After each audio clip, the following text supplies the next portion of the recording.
let it bang, bang.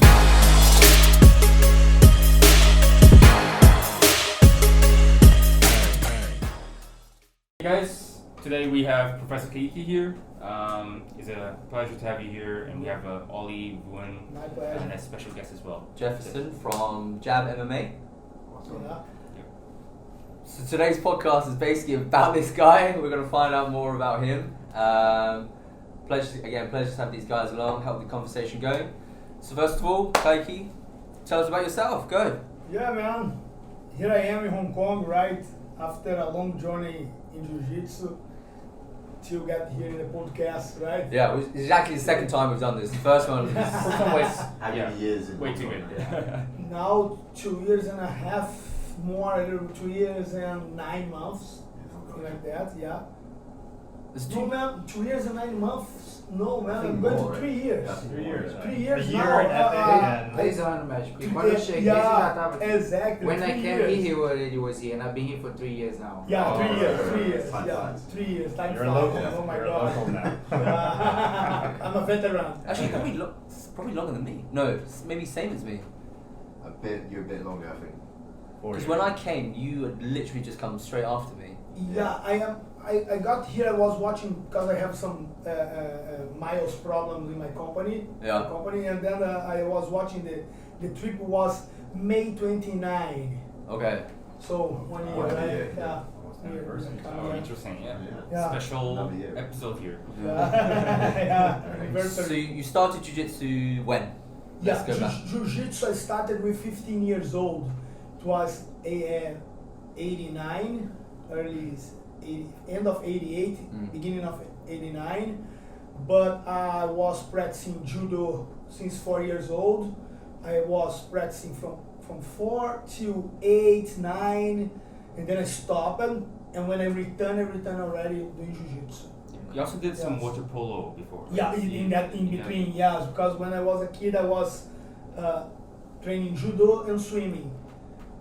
Yeah, I was like, how'd you go from judo to water? the water. I can Yeah, tell you, the connection is perfect because when you play water polo, you're gonna see that, man, it's a tough game, bro. You swim and you fight in the water.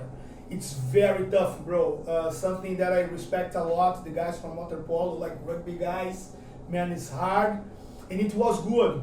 But I think the water polo woke up more the fight, my soul. So it attracted me to the jiu-jitsu, and it was a pleasure, a magic moment in my life. The first class, love in the first sight, Who was teaching you first class? was Álvaro Mansur, the IBJJF referees, chief referee now. Álvaro Mansur was my first professor, first jiu-jitsu class. Wow. Yes. What lineage? What? What academy? Kyoto. Oh Rio yeah. de Janeiro, from Master Francisco Mansur. Right. Yes, red belt, amazing master, grandmaster Francisco Mansur. He was in that time. He's still a black belt, but I was training with Álvaro. Is his nephew, Álvaro Mansur, and there was some guys there around all the time. Kyoto school is more focused on kids. He was the first to get out of Hélio Gracie Academy and create a program of jiu-jitsu for kids. So it was in the first moment when he tell the history, he says that Hélio was not so keen to help him to do the program because he thinks that it was a danger for kids. But the kids of the family trains since ever, right? Anyway, yeah. It's what he says, you know. It was in a moment that I was not there, but the history that he says is that it was a little bit challenging to do at the beginning, but it works for real, and then he got in love by the connection that jiu-jitsu can create with kids, and now we know, right, that it's so strong in Yeah, our it's- school here in Hong Kong. We yeah. are doing the same. Yeah, I was gonna say, so Shanghai BJJ has a pretty good kids program, right? Yeah. I mean, I don't see like other gyms focusing too much on kids, but it's actually quite interesting because they do a lot of the. So creative moves that you would see and you would think like, oh, you can actually do that. I tried to do it, but Yeah, no. Yeah. Well, yeah, no. So at Shanghai BJJ, you've got the judo now, you've got the gymnastics, and you've got the kids. And actually, Yeah. do you think your pass from Kyoto Gym kind of sparked your passion working with kids now? Sure. But the connection came only when I started to teach kids here in Hong Kong. Okay. Because when I came first and I came to teach, and Rodrigo said, okay, for me it's okay. I was always running classes to help my friends in Rio de Janeiro, and it's okay to teach adults. But then 2 days before I born to come, Rodrigo asked, oh, sorry, I need to ask you, do you teach kids? And I know how responsible it has to be. It's way more complicated to control, to bring the attention, to create a program that the kid really can feel the progress, can feel the benefit of jiu-jitsu, how to simplify the things, because I think that simplify makes more sophisticated. So in the moment I was like shocked. I say, oh my God, man, teach kids. Here I go, because man, the kids smell fear in the air. They're gonna eat you alive, you know. But that's impressive. Because my daughters, they obviously been being taught for you for a while now. You've seemed like a natural, especially with the kids. And I think especially for a professor, I was just listening to something the other day. Someone talk about like the Feynman method. Like Richard Feynman was a physicist, right? Yeah. And the Feynman method is, if you really want to understand something at a very deep level, there's kind of 4 stages to it. One is try to teach it to a child. If you can teach it to a child, you can kind of simplify it down into the base concepts, right? Then you can really understand something. Nice. And it's very interesting to watch you and Professor D'Angelo kind of teach it to the kids and find creative ways to embed like these little movements and answer their questions. Yeah. And also including just managing the overall tangent of the zoo that kind of comes out. So it's pretty impressive, actually. Good, man. It was not easy for me, but what I try to put in my mind, I have 2 kids, right? So I have a girl and I have a boy. So how I would like to have someone teaching jiu-jitsu for my kids, how to have the tough love with the kids in a level that I would like as a parent to see, right? First thing. Second thing was a blast to have D'Angelo in the puzzle because of the experience that D'Angelo brings for the kids here in Hong Kong. It's a favela experience. It's something that from a very poor kids in Brazil, he knows this reality, this social project that he is involved in since ever. I don't know if you already had the chance to see the project that D'Angelo was involved in Brazil, in the favela. So it's something that in favela you don't have the material, you don't have the gi, you don't have nothing. Even sometimes the kids is training, they have no food. So you need to be very creative, you need to be very intelligent to create something that the kids will do. And most impressive thing is the best fighters, they come from favela. So many things that we do with the kids, of course we've been sharpening everything, we try to understand better and better how to deal with the kids, how to bring the intelligence of jiu-jitsu for the kids. But we have this core of information that came from D'Angelo that helped me a lot in the beginning. When I arrived and I was like a little bit like insecure with the kids, and he was running the way that he was running.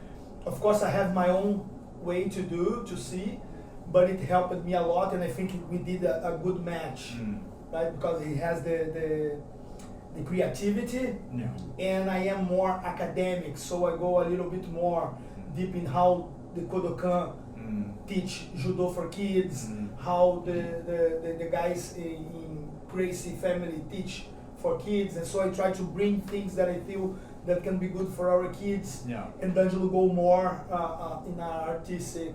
That's certainly a very solid foundation for the kids. But actually, one thing I wondered about is actually, and maybe reflecting on your background as well, right? Like, is there a natural point where kids kind of transition from doing that foundational stuff to seeing whether or not you can cultivate that sort of competitive mindset, right? Yeah. Because you yourself were part of like the Carlson Gracie Yeah. competition team for quite some time. Yeah. Yeah. What happened? Kyoto used to win everything in the kids class, right? Division, the kids division. Kyoto wins everything.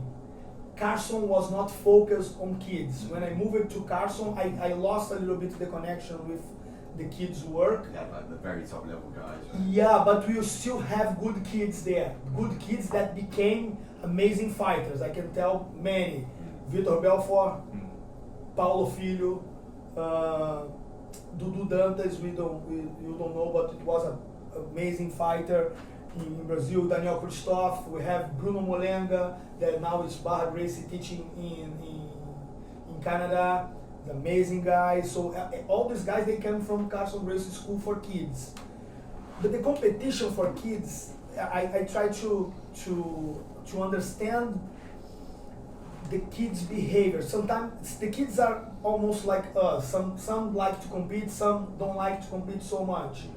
So like us, some we need to push forward, some we need to slow down, you know. And when I feel the kid like to do it, then I keep inputting information for the kid. When I feel the kid don't like to do it, I need to go more intelligent with this kid. If sometimes they don't want to sparring in the day, they just want games, and then I need to be very flexible to try to understand and do the best and keep the kid happy. You know, not only the kid but everybody. When we go to train, we need to learn. We need to sweat. We need to smile. Right? We need to have a good humor in the class. And then I think if we can keep everybody in that frequency, then we can have a good environment inside the dojo, and then everybody will develop together. And everyone keeps coming back, which is the main thing, right? You don't want people to feel like they're getting pushed out, and then they suddenly stop training. Like you sometimes see this, right? Yeah, we need.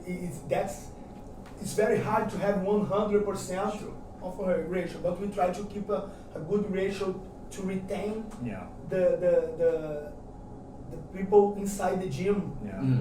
Not because of the numbers of the gym, but because of the numbers of the benefits that Jiu-Jitsu can bring for the society, right? I think when we decided to work for Jiu-Jitsu, we needed to bring something from a bigger source, right? So when Jigoro Kano started to create the sense of judo, it was to improve the society through the martial arts, through the values of the martial arts. So we need to be attention on this, you know, and then whatever it comes about competitive, the talents, they will come from everywhere, and it's something that it's from inside the champ. The champ has it inside, and he's gonna start to work, and you're gonna start to see he just cannot stop. He just start to train, and you say, man, this kid is becoming. We already have some kids that they show up in shorts and t-shirt, put the head inside the dojo, I am there like stretching, and they say, can I spar him? 2 kids come from the neighborhood, already from the school, but they want to spar. I say, okay, come inside, spar him. Then the kids are sparring, no time, they keep going. When they are tired, they go, okay, bye-bye, professor. I say, okay.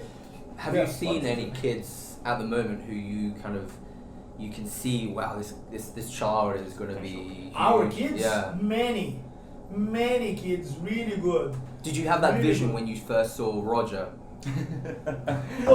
What happened in Jiu-Jitsu is very weird about that. Yeah. Because you can see the weird guy, be careful, this guy can become really good in Jiu-Jitsu. The nerd guy, he is one of the most dangerous guys in Jiu-Jitsu, because he's going to start to learn, and then he's going to start to drive to Jiu-Jitsu, and you're going to see the surfer, the guy, super athletic guy, losing for this guy in 2-3 years. It's very common in Jiu-Jitsu. And some guys, they turn the key later, they keep doing, and they keep being the nail, right? Never the hammer, and the guy's there, the guy keep going, and the hammer give up, and he keep going.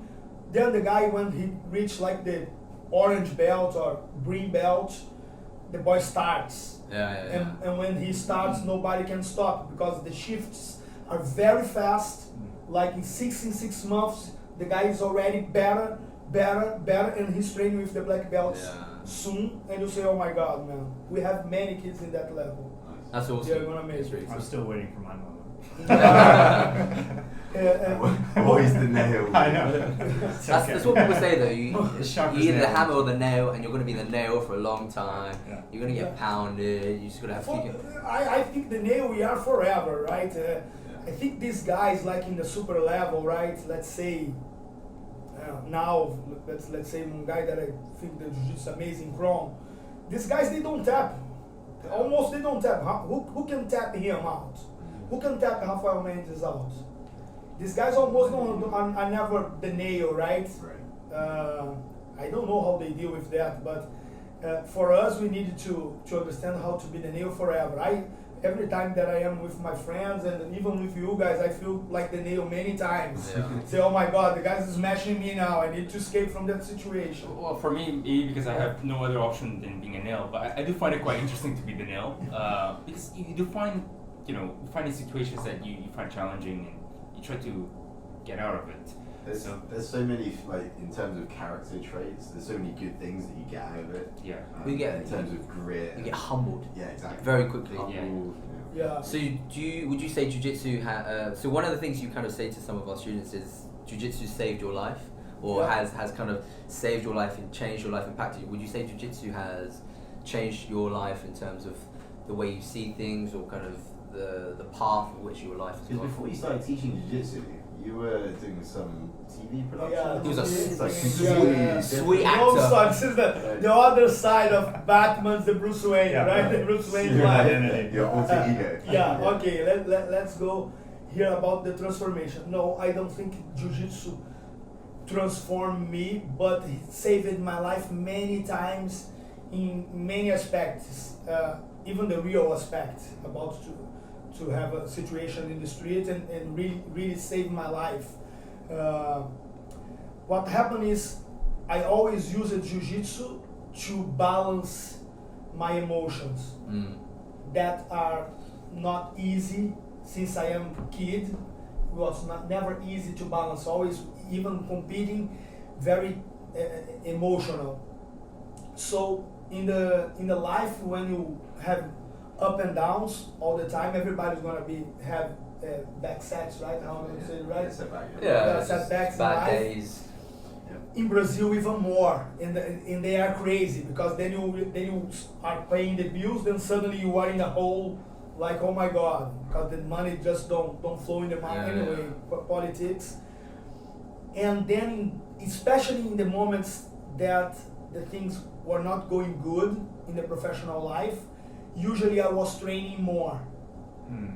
By training, I can first exhaust a little bit the tension, right? The talks by sweating, and also have a moment to live the present moment, which is something really difficult to achieve. Even when you are training meditation, it's hard to live the moment. But when you are playing fights, you cannot think about another thing.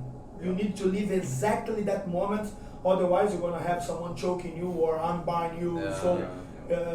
You need to be there. So that exercise could relieve a little bit the tension of the day, and then I keep working also how to be the nail, because in the psychological aspect, when you are the nail, when you escape and you solve the impossible problem, and you say, man, even in the last moment, I believe that something can happen and I can escape in the last moment. It feels good, yeah. If you transfer this to your life, you're gonna be, I'm waiting for the last moment, I will survive one more day, one more week, I will keep moving, I will go, and then eventually something happened good, and then you're okay, now I'm on track again, let's move forward and maybe train not so much, right? Because now time to work. So what was the point, say, in your jiu-jitsu career where you felt you were the nail the most amount? So it could be maybe in like a real life altercation, or maybe in a competition. Where did you feel like dang, I'm the nail here, this is tough? Man, I'm gonna tell you, that was the day by day in Carson Gracie. It was to be really the nail for everybody, even for our friends that's blue belt with you. It's always very yeah, bro, to have an idea. I think today is still like that for the competitors, guys. They train for competition. You count the advantage, you count everything, and I pass your guard. I pass it today, and then you were competing, right? Yeah. Keeping tabs. Yeah, but this is when the fight was like same level, right? Technical level. But you are in the mat with Amaury Bittetti, Zé Mário Sperry, Alan Góes, Valide Ismail, Ricardo Libório, Murilo Bustamante. These guys, they are there sweating with you. So you are in the corner. You wanna train. I wanna train with the guys every day. I go with like Amaury Bittetti. Every day that I had the opportunity, I trained at least one time with him. Zé Mário, another one that was always there. Valide, another one. I trained a lot with guys that smashed me a lot. One guy that I used to avoid was Libório. Was something. Everyone who said knows, you smashed him. right? Yeah, who knows. I don't know. Explain. Yeah. All I know is it seems Yeah. like Liborio gave an entire generation of grapplers PTSD, like post-traumatic stress disorder. Post-traumatic. I don't know, grappling. Master Libório is pure love. Master Libório, us, love you. But what happened was, when you train with Libório, you just like break mentally, you know? Yeah, it's complicated because you build as a competitor, you also need to build a self-confidence. Yeah. That's why you don't want to tap all the time, because it cannot be something common for you. Right. You need to be there. Okay, I tap it, but I tap for the black belts. When you go with the blue, purples, you don't want to tap. Right. And then if you train with Libório, man, you're gonna be like, oh, something's wrong with my jiu-jitsu. Back to the drawing board. Yeah. Was he just like a different level? Different power, different explosion, different timing. Especially for me, that I was like, in that moment I was 69 and still very young, and he was in the edge of his technical prime, I think. In that moment, Libório was really. He also got. I think he had another good moment after, but he was really in a top level. And to train with him, it was like that, man. Like tap many times and then and do nothing, you know, like nothing's gonna work. Didn't even push, Yeah, and then I say, man, okay, let's come back to the board. So when did you first get your black belt? What year was that? 2005, end of 2005. In Brazil, obviously. In Brazil with Murilo Bustamante, Zé Mário Sperry, still right, Brazilian top team. Yeah, that history of Brazilian top team that's still there with Murilo. Master Murilo Bustamante is amazing master, someone that really is an example of human being, of master, of social behavior. Amazing guy. Yeah. And you got that call from Rodrigo 2015 to come to Hong Kong? No, what happened to come to Hong Kong was me and Rodrigo, we always like, I can like check my friends. Of course, he was in San Diego, but when he was in Rio, we had the opportunity to clash each other, bump each other. Hey, oh bro, how you doing? Good to see you. And always good vibes together. And then in 2016, the things in Brazil was economically really bad. And then Carson Gracie Jr. was in Rio de Janeiro visiting, as always, very regular to be there. And then when he's there, we always hang out together.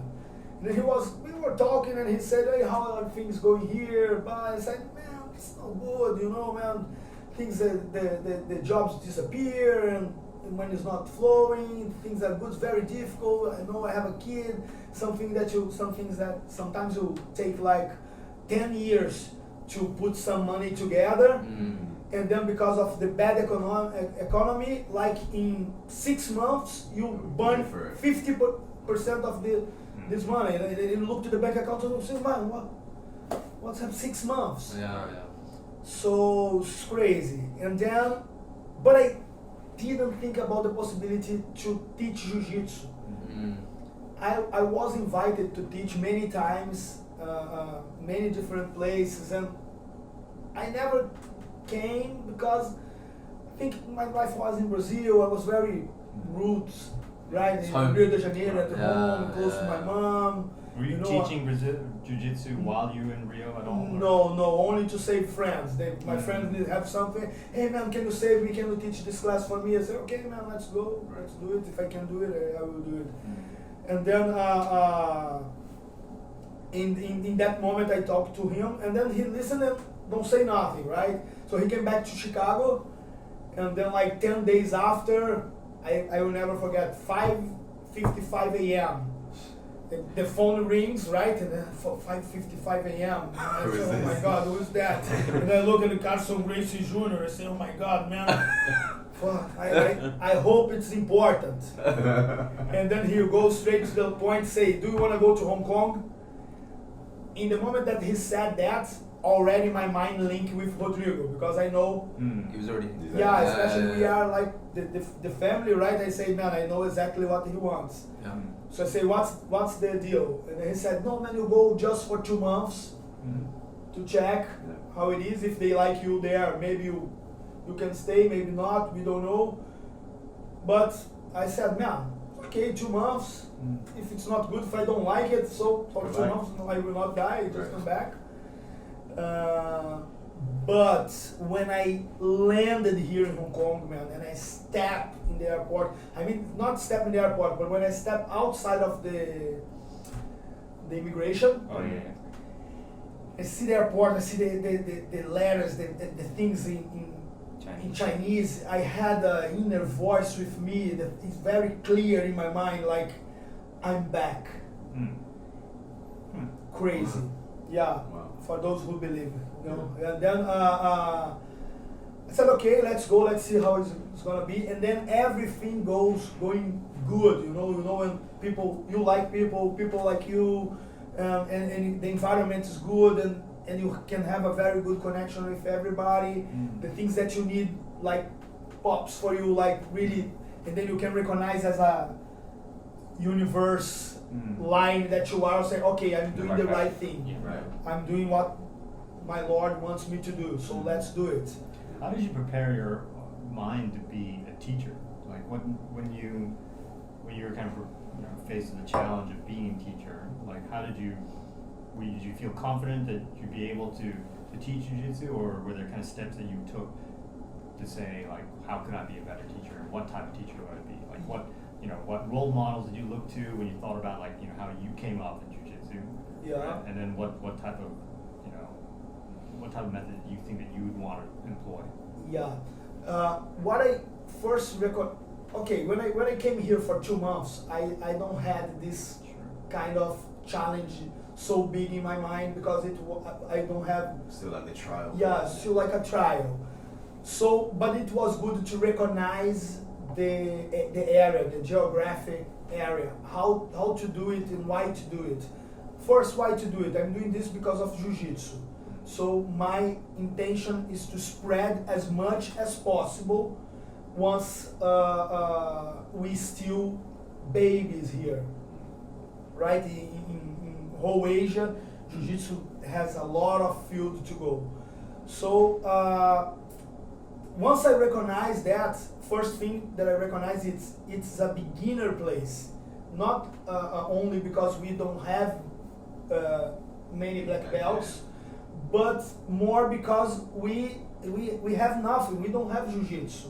So if I decided to input a Carson Gracie mentality, that when we were created on, like, American Top Team is like baby from Carson Gracie.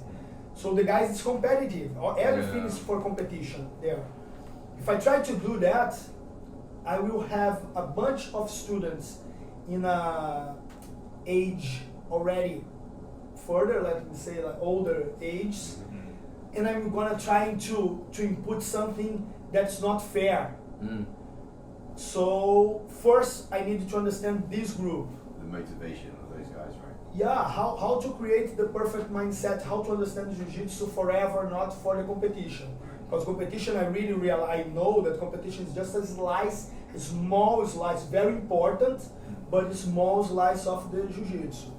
So first, attend these guys. Second, let's look to the kids. These kids, you can do it. The kids you can prepare, you can start to push, you can start to create the motivation, the connection with the competition.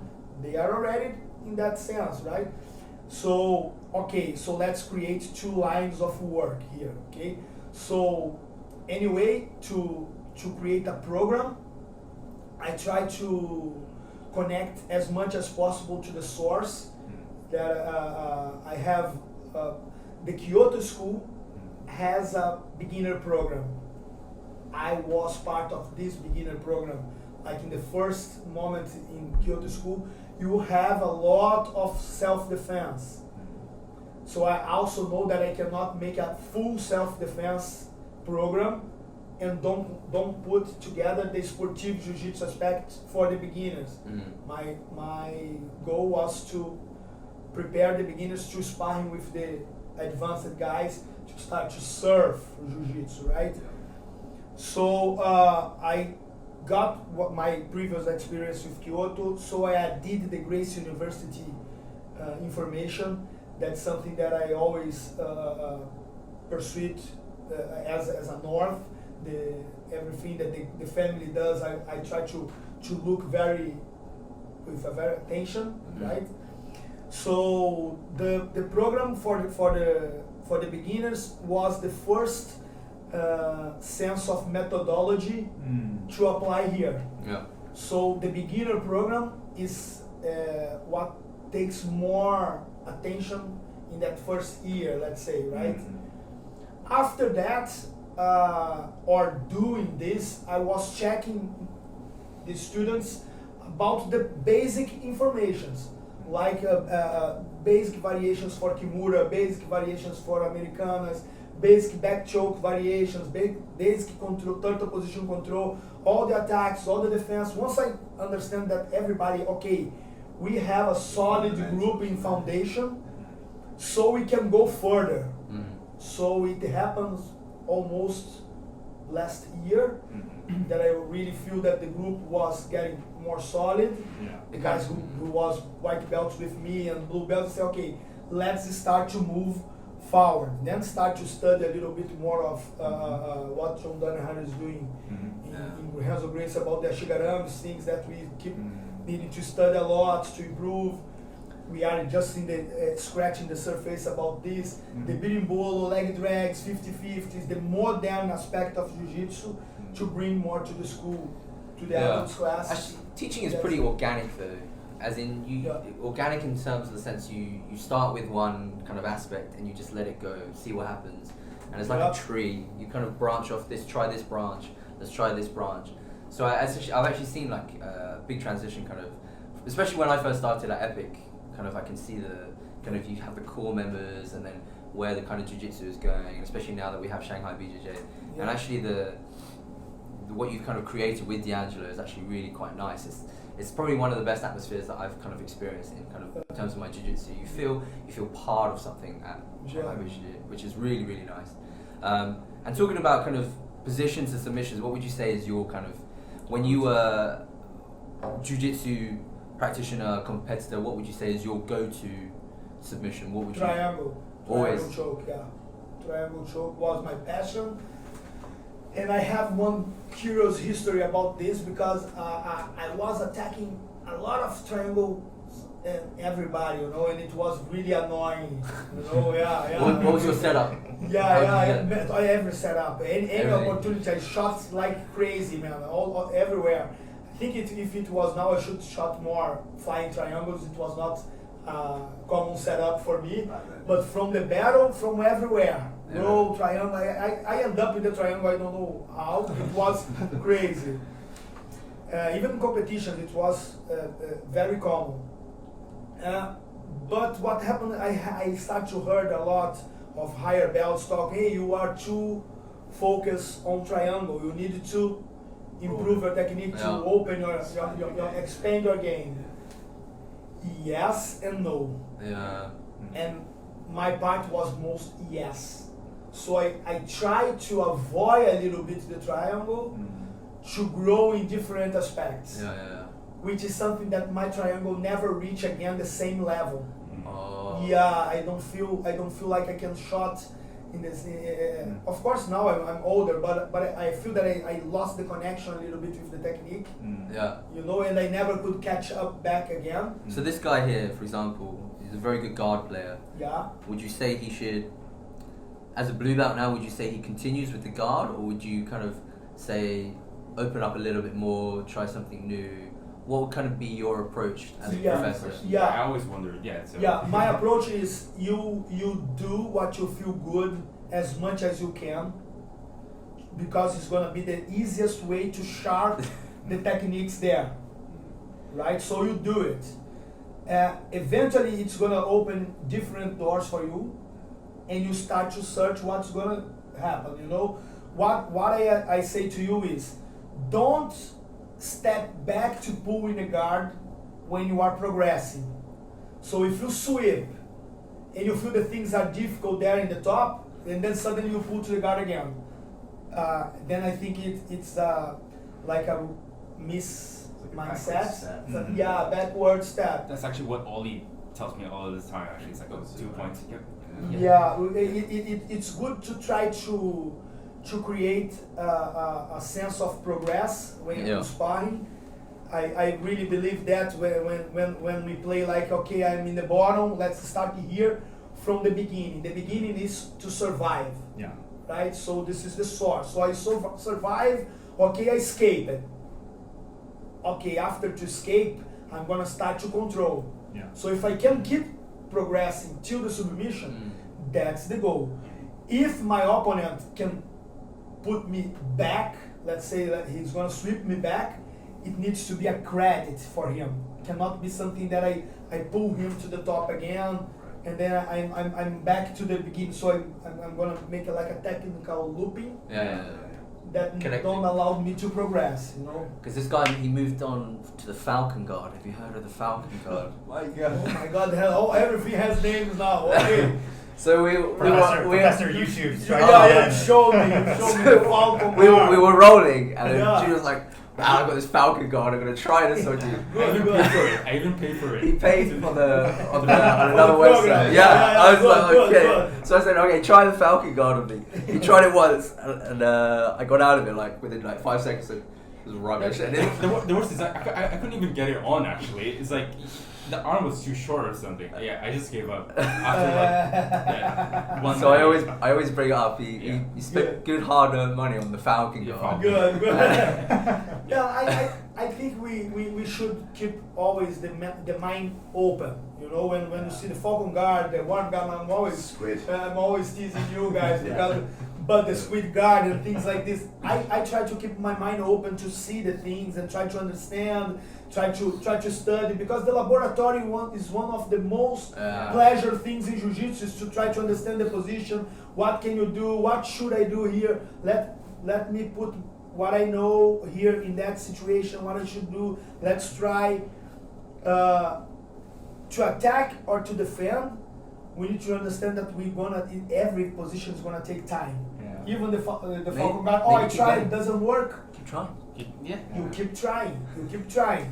Once you go to the things and you can do it, you try with a black belt. Then it's gonna be more complicated. Maybe I tried the wrong person. And then you come to the beginners class, to the beginners sparring. Okay, let me try my Falcon Guard here. Oh, okay, I got it. So that's why you've been going to the 7 a.m. white belt sparring session. I see. It's going to come back in 6 months' time. Watch out. Yeah, but this is how important, another thing, not only my point of vision, but I think many professors, how important it is the white belt in the gym. Sure. Yeah, man. for everybody. You know, so that's why we should always help the white belt, because he's helping us a lot and he don't know that he's helping. Right. Yeah. Well, we all started there, didn't we? I suppose we all started as a white belt. Well, the interesting thing is, if you look at, like, say, I've heard this many times, but John Danaher always kind of, there's a very nice way of basically, you know, articulating something, right? And he said, in his view, what he's seen, the method that allows you to progress the fastest or the most efficient is if you train with somebody who's basically just at your level, and maybe about, you know, 80% of the time you're training with someone at your level or below. Like, and 20% of the time you're training with someone who's definitely either a higher belt or more technically competent with you. That combination will allow you to progress the fastest. Because you are basically, you know, up to you're being challenged by someone who's basically at the same technical level as you, but then every new thing that you're trying to incorporate, you actually have, you know, basically a bunch of lower belts from which to experiment on and sharpen it up. And then, you know, maybe Makes one day sense. out of the week, you're training with purple belts, brown belts, black belts, and you are seeing how sharp your tool is now. Right? You're seeing how sharp your sword is. And he said that this is actually, I've heard this from a number of people actually, that this is what allowed them, if there was a period in time where they thought like, oh, if I look over my entire jiu-jitsu career, there's one period, 2-year period, where I just accelerated, I just had an exponential curve. And then if they think about what's common at that time, it was, at that time I was training a lot of white belts, I was training a lot of blue belts, right? And I really just, I was a purple belt at the time, and I found what my game was, and I completely just kind of specialized. I think that's true though. Actually, train. It's very valid. I think it's quite true in any martial art, right? for Muay Thai with my students. Yeah. I have my students, they train with me, I teach them something, and then they immediately want to try on me. And try and don't work, and try and don't work. And then they're like, oh, I'm doing something wrong, it never work. I say, you're not doing something wrong, you're doing it to the wrong person. Yeah. You're doing it to the wrong person. You should, maybe we should try with maybe somebody your size, maybe somebody smaller, maybe somebody a little bit less experienced, or just about, and then maybe it might work. And it's still gonna take time for you to get timing, get comfortable with the technique and position. And sometimes I think it's not even just the technical aspect of it. It is that kind of virtuous circle you get when you get the confidence, where it happens for you, right? And you're like, oh, it works. I think I can do it. So then you have the confidence to try it again next time, again the next time. You build up like, you know, a little data set. All the times I did it 10 times, and 7 of the times it worked. So when you try like that 8th or 9th time, you're like, I got a good set of data that shows that it works. But the problem is if you only do it one time and you do it on black belt, right? That was my mistake. You're not gonna get the confidence. Tomorrow I'm gonna. You get that subconscious, you know, opposite effect. You get discouraged, right? Yeah. You try again, never work, and you're like, okay, I'm gonna move on to something else. And maybe it was just a bit too early. You know? So very briefly, if you haven't seen this guy's very famous video all over Facebook, he does this. I don't even know what it's called. It's like a push kick. Check it out. A teep to the face. Basically, the guy's face just went to the back of his head. Very briefly, how did it feel to pull off that move, and what came to your mind to think, I'm going to try this push kick? Actually, it was planned from the beginning. Before the fight, this guy, he was just like talking and stuff. And if you watch the whole fight total, right in the beginning, the first bell go, I go to touch hand, and he tried to kick me in the face, tip me in the face, and I dodge out. And I say, okay, good one on you. I come back. No, I will come back. And then the fight goes on, we go back and forth, and we go. It was a very, very exciting fight, right? Back and forth. He hit me, I hit him. He elbowed me in the face, I elbowed him back. Back and forth, and we both tired, we both tongue out. And then on the last round, we come back. I remember the judge say, last round. I say, now what round was it? I'll pull it out. It was the third round. Third round. I say, okay, I will pull it off now. And then when he come to touch golf with me, I bring on him. I say, what goes around comes around. Nice time, you professor. Because actually, Tomo was the first person that showed that to me. And I was like, dang. You should go visit Jab. It's right there. It's right. You come out of the elevator. Check It's it a out. spectacular It was photo. Such It a was, good kick. Yeah. and so just somebody happened to be recording, and the next day I'm on Sport Bible. Viral. Yeah, you're everywhere. And I have You blew up. 100 missed call and Yeah. 500 messages. And what's Nice, going on? nice, Awesome. good. Dan, we'll have to get you on Viral. actually. We'll have to get you on and talk more about kind of like your Muay Thai career. Yeah, That'd be yeah, really sure. cool. That'd be really cool. Yeah, he's a good Nice. guy to bring it here. Yeah, Yeah. for sure. Anything else, Yeah. Junior? I think. No, I think that's pretty much it for today. Actually, Good. we're about time. So yeah, thank you so Yeah. much. We have more histories. Man. Another program. No. Yeah, we can go on with Stories that. to tell. Yeah. Because the first one Always actually, open to come. the first one we did was maybe like 2 hours or something. Yeah. Yeah. And it's After feedback, we're going to try and give it a little bit shorter so people good, can good. digest. Still it. histories to go. We'll break it down in Yeah. different parts, Yeah. basically. Good. Yeah, to be continued. Exactly. Yeah, to be continued. Yeah. I want to know what's for the future, so I'm waiting for the next episode. Yeah. Ah, Good. yeah. Guys, thank you so much for coming. Ollie, Voon, Jefferson, Caique. Guys, thank you for inviting me. My pleasure. It was nice I'm to always It was nice to hear more available about for kind you. of what you're doing with the kids, kind of where your jiu-jitsu began. It's really cool, Yeah. and we will Good. continue. Yeah. Anything you want to say, Junior? No, subscribe, like our page. We have a Facebook page now, Instagram. Make Oh, sure you follow. Spotify. Spotify, SoundCloud. iTunes to be continued. Yeah. My God. Yeah. Yeah. These guys are not. Take it Every over. platform. Ah, Every sorry. platform. Yeah. Try. Yeah. Good. Cool. Android and iOS. Yeah. Both covered. Yeah. We're on everything. Good. Yeah. Cool. Guys, Good. thank you. Take it easy. Thank you. Wuss. Good. Good.